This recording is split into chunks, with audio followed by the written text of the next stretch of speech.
Bonjour et bienvenue sur Télé Djibouti dans cette nouvelle édition de votre journal de 15 heures, les titres de l'actualité.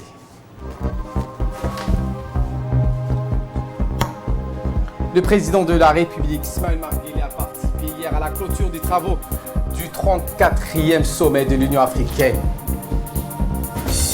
Également dans l'actualité de ce 15 heures, la NPH a organisé un atelier de vulgarisation de cartes de mobilité et d'inclusion.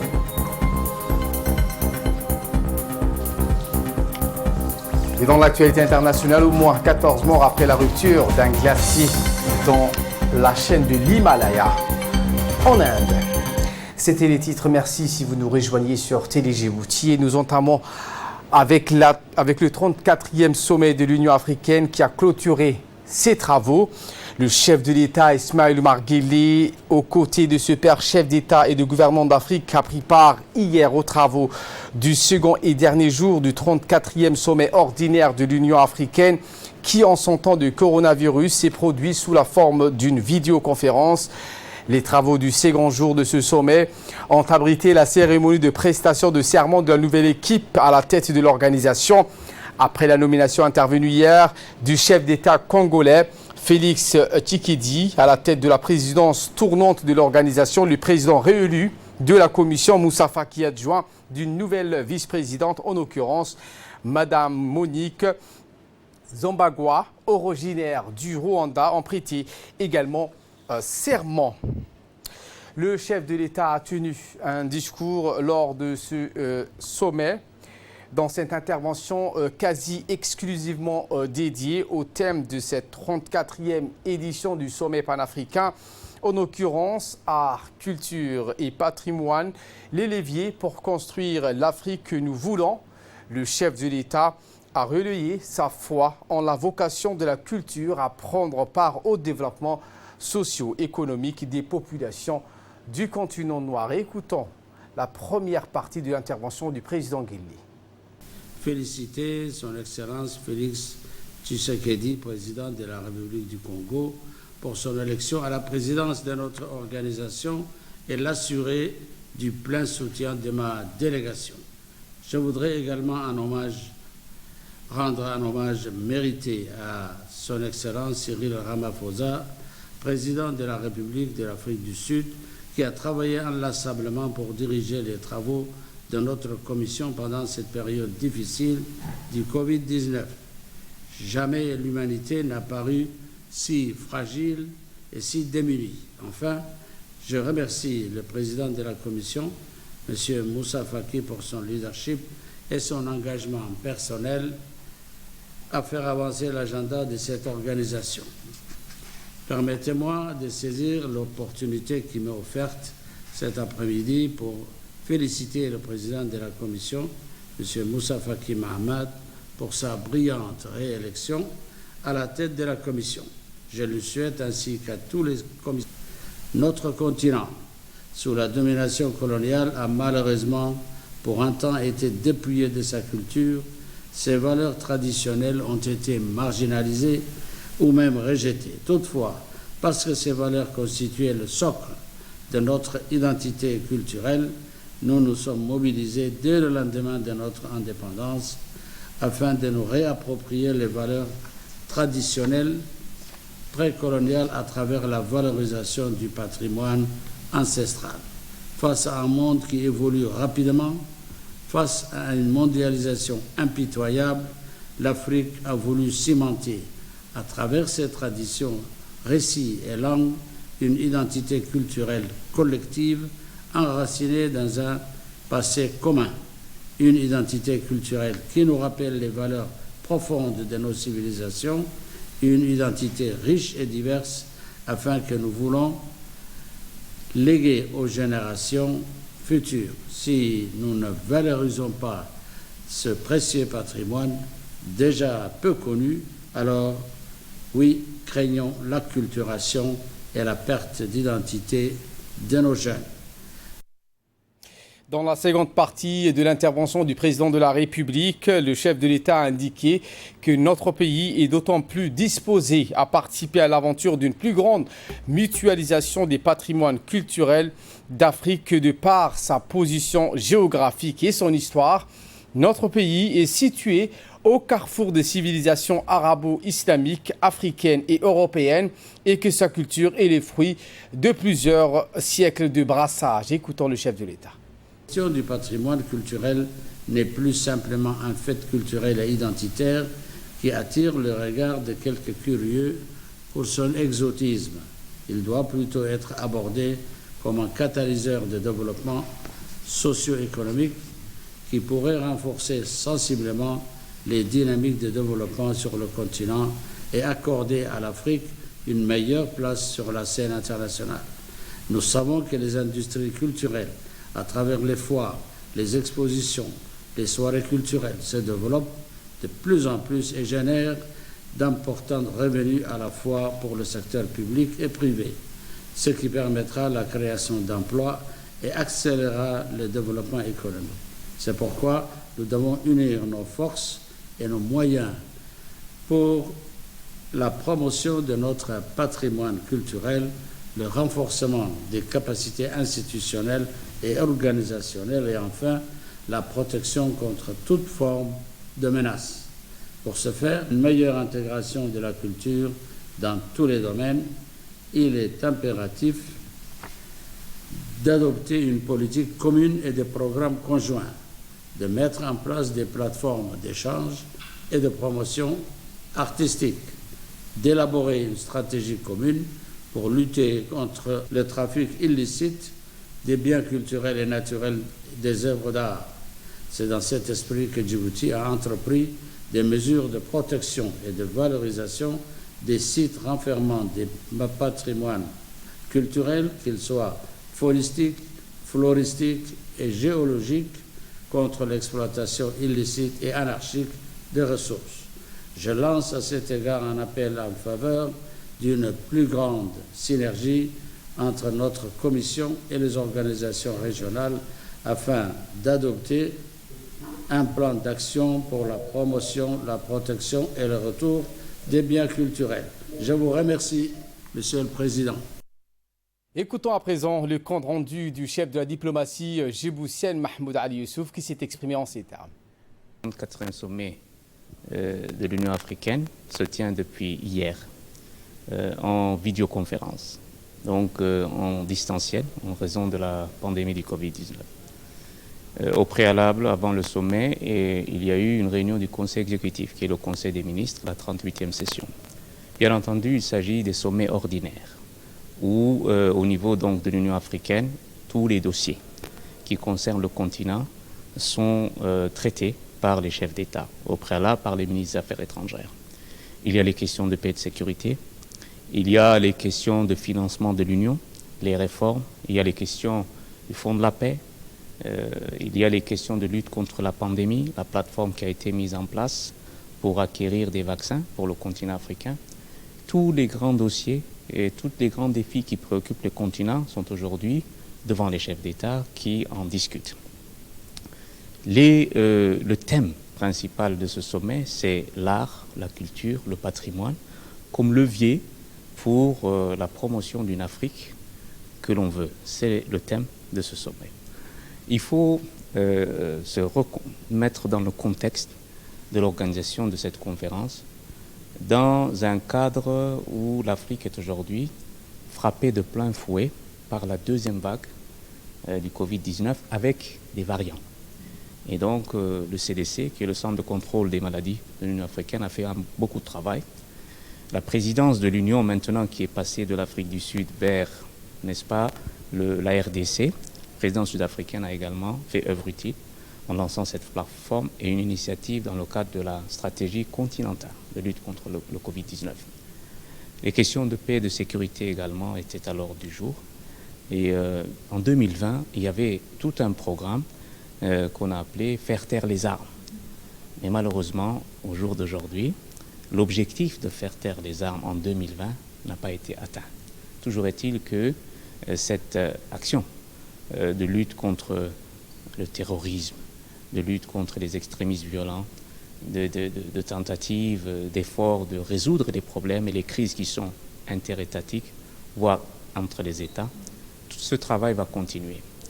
Il faut également souligner le fait que la commission, dans le cadre de la réforme qui a été instituée et conduite par le président Kagame, cette commission a été maintenant réformée. Elle a été ramassée. Il n'existe maintenant que 8 commissaires avec le président et le vice-président. C'est-à-dire que la commission est composée de 8 personnes, président, vice-président et 6 commissaires. Et les élections ont également eu lieu pour élire le nouveau président, la nouvelle vice-présidente et les 6 commissaires qui vont reprendre ou prendre la relève dans un mandat de 4 ans. Les élections ont lieu hier. Le président Faki, président de la Commission de l'Union africaine, a été réélu. À la vice-présidente, une Rwandaise a été élue pour un mandat de 4 ans. Les ministres des Affaires étrangères ont pu également élire 4 sur les 6 commissaires et 2 postes ont été reportés pour le mois de juillet. Djibouti avait une candidate, Mme Hasna Barkhat Daoud, qui n'a pas démérité, mais il faut toujours essayer de présenter des candidats et ne pas se décourager. Et je crois que nous allons continuer à proposer des candidats qui répondent au profil, mais vraiment de manière très stricte au profil des postes qui sont proposés. Mais toujours est-il que notre pays continuera donc à jouer son rôle au sein de l'Union africaine. Voilà en résumé les quelques points saillants des réunions du sommet qui ne sont pas encore terminées cet après-midi. Il y a l'adoption des décisions. Le président Guelleh a fait un discours important qui était focalisé sur le patrimoine culturel. Comment faire en sorte que le patrimoine culturel de l'Afrique soit une richesse, soit un levier réel pour promouvoir l'emploi des jeunes, pour promouvoir l'économie, pour promouvoir certains secteurs qui sont directement liés au patrimoine, à la culture et à l'art de manière générale. Ce discours également était focalisé sur la pandémie. Le président Guelleh a également parlé de la pandémie et des efforts que Djibouti a fait dans le cadre de la stratégie des 3 T. Tester, traiter, etc. Donc voilà, tracer, tester et traiter. Et bien entendu, la vigilance qui s'impose malgré le fait que Djibouti a su maîtriser la propagation de la pandémie, mais nous devons rester vigilants à cause des variants et de la deuxième vague. Essentiellement, voilà, sous la présidence du président Tshisekedi, nouveau président de l'Union africaine, l'essentiel du déroulement des travaux qui normalement devraient se terminer ce soir. Autre actualité de ce 15h, le ministre de la Défense chargé des relations avec le Parlement, Hassan Omar Mohamed Bourhan, a pris part à une assemblée des ministres des Défenses des pays de la région de l'océan Indien qui s'est tenue en marge du plus grand salon aéronautique d'Asie à Bangalore, en Inde, sous la présidence du ministre de la Défense de l'Inde. Le conclave des ministres des Défenses des pays de l'IOR est une initiative visant à promouvoir le dialogue dans un cadre institutionnel économique afin de favoriser le développement de la paix, de la stabilité et la prospérité dans la région de l'océan Indien dans un environnement coopératif. Le thème général de l'Assemblée des ministres de Défense retenu cette année est paix, sécurité et coopération renforcée dans l'océan Indien. Représenté dans l'Assemblée des ministres des Défenses des pays de l'IOR par l'ambassadeur de la République de Djibouti en Inde, Saïd Absi Warsama, et le colonel Waïs Omar Boghoré, commandant de la garde-côte. Le ministre de la Défense chargé des relations avec le Parlement, Hassan Omar Mohamed Bourhan, est intervenu virtuellement par visioconférence dans une riche allocution où il a d'abord tenu à rendre hommage à l'excellence des relations fraternelles et historiques entre Djibouti et la République de l'Inde. Écoutons ses propos. Excellences, Mesdames et Messieurs, c'est un réel plaisir et un grand honneur pour moi de pouvoir m'exprimer à cette conclave des ministres de la Défense des pays de la région de l'océan Indien, organisée en marge de l'exposition de l'industrie de la défense indienne intitulée Aero Indien 2021. Je tiens tout d'abord à féliciter le ministre de la Défense de l'Inde, pays hôte, pour l'organisation d'un tel événement. À l'avance, je voudrais m'excuser de ne pas être présent parmi vous aujourd'hui. Mais néanmoins, la République de Djibouti sera bel et bien présentée à cette importante réunion par les biais de son ambassadeur en Inde, son Excellence Saïd Absiyi Warsama, et du commandant des gardes-côtes djiboutiennes, colonel Waïs Omar Bokhoré. Mesdames et messieurs, en février de l'année dernière, la tenue de la première réunion des ministres de la Défense des pays de la région de l'océan Indien a vu la participation d'une délégation de la République de Djibouti. Ce déplacement a permis d'avancer sur plusieurs sujets de fond et, je crois, a montré la force qu'il y avait dans la relation bilatérale entre l'Inde et la République de Djibouti. La nature de l'accueil chaleureux, l'enthousiasme inédit par les délégations djiboutiennes à rencontrer de la part de leurs hôtes indiens démontrent aussi pour moi aujourd'hui un signe fort de l'intérêt de l'Inde pour la consolidation du partenariat entre nos deux pays. Mesdames et messieurs, la République de Djibouti, qui est située dans une région tourmentée, reste un petit pays stable et qui fait face avec la communauté internationale au terrorisme international, la piraterie maritime au large de la Somalie, aux phénomènes migratoires complexes et trafic d'êtres humains, réfugiés et personnes déplacées par les conflits dans la région. Le thème de la réunion d'aujourd'hui, qui est le renforcement de la paix, de la sécurité, la coopération des pays de la région de l'océan Indien, cadre parfaitement avec la politique avisée et sage du président de la République de Djibouti, son Excellence Ismaïl Omar Guelleh, qui s'est toujours efforcé d'entretenir des relations de bon voisinage avec ses voisins et continue à œuvrer pour la promotion de la paix, de la sécurité au plan régional, continental et international. Aussi, je tiens à saluer la vision du Premier ministre de l'Inde pour son idée du concept de sécurité et croissance pour tous, SAGAR, qui contribue à renforcer le dialogue et coopération entre l'Inde et le continent africain. Pour finir, je voudrais remercier le ministre de la Défense de l'Inde pour l'organisation de cette importante réunion. Également, j'adresse mes remerciements aux honorables ministres présents pour le temps d'écoute et vous souhaite à tous une réunion fructueuse. Merci de votre aimable attention. L'actualité de ce 15h, c'est aussi ce matin au Palais du Peuple un atelier de vulgarisation de la carte mobilité inclusion et du décret relatif à l'emploi des personnes handicapées organisé par l'Agence nationale des personnes handicapées en collaboration avec certains départements ministériels. La carte de mobilité qui améliorera énormément les conditions de vie des personnes handicapées à Djibouti. Cette initiative noble qui s'inscrit dans le cadre de l'égalité de chance et s'oppose à la discrimination qui constitue le plus souvent à l'isolement social des familles et des personnes handicapées. La cérémonie de cet atelier a eu lieu en présence des membres du gouvernement, en l'occurrence le ministre du Budget, le ministre de la Santé, le ministre de la Télécommunication, le ministre de l'Éducation, le ministre du Travail et le maire de Djibouti-Ville, ainsi que le directeur général de l'ANPH, M. Douale Saïd Mahmoud.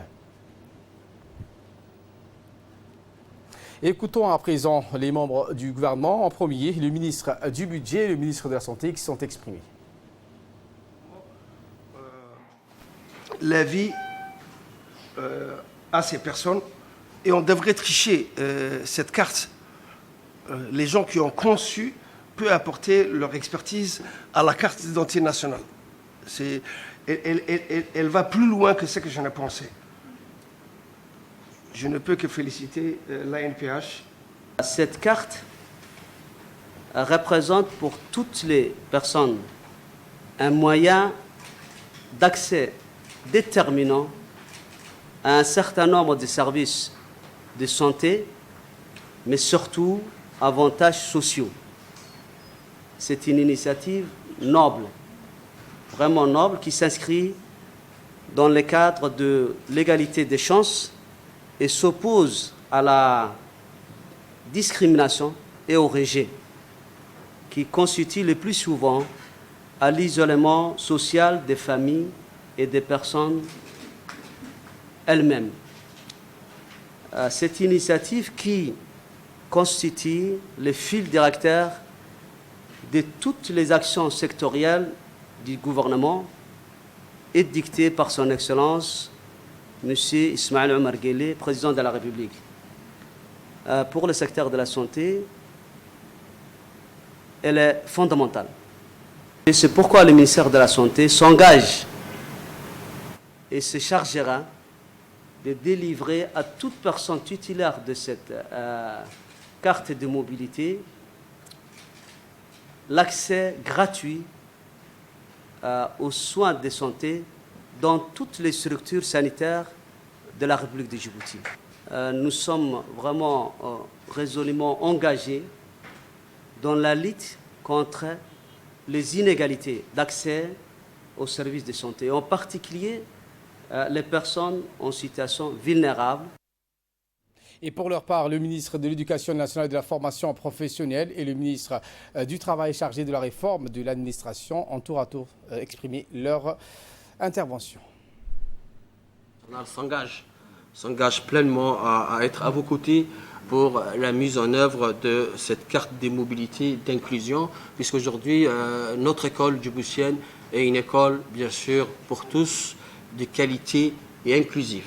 Et pas plus que cette année, nous avons mené des campagnes de sensibilisation et d'information auprès des parents pour scolariser leurs enfants, pour inscrire les enfants dans les écoles les plus proches. Donc, qu'ils soient dans l'enseignement général ou que ce soit dans l'enseignement technique, nos portes sont ouvertes pour justement permettre à ces élèves de pouvoir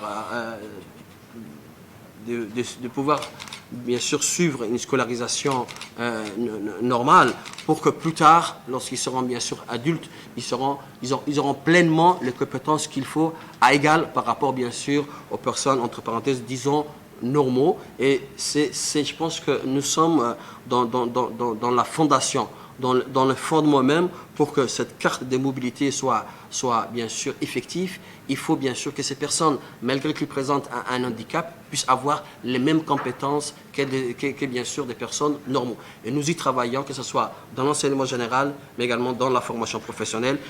Depuis que vous êtes avec votre équipe à la tête de cette agence, initiez foultitude d'initiatives pour que les personnes à besoins spéciaux retrouvent leur vraie place dans une société djiboutienne ancrée dans ses valeurs de solidarité et de cohésion. Et je voudrais également, tout particulièrement, vous remercier, Monsieur le Directeur Général, avec votre équipe, pour le soutien que vous apportez aussi aux différentes institutions et départements ministériels. Et j'ai plaisir à évoquer ici à l'apport important de l'Agence nationale des personnes handicapées par rapport au projet Initiative pour l'emploi.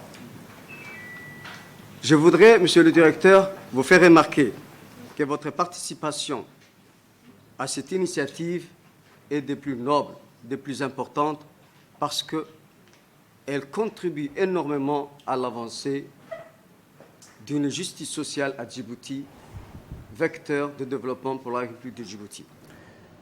Le Palais du Peuple a abrité ce samedi 6 février la journée internationale tolérance zéro sur les mutilations génitales féminines en collaboration avec l'Union nationale des femmes djiboutiennes et l'UNFPA sous le thème Génération future sans MGF.